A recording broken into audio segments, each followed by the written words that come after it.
আসসালামু আলাইকুম pro cricket fans.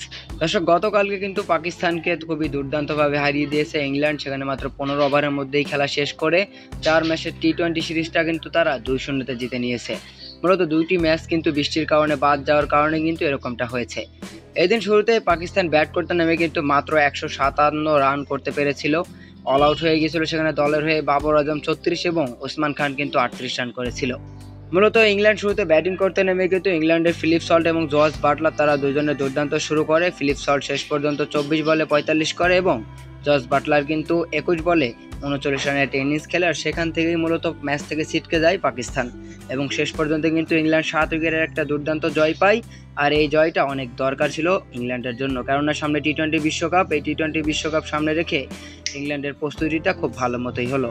অপরদিকে পাকিস্তান কিন্তু চরম লজ্জা পেল ইংল্যান্ডের ঘরের মাঠে।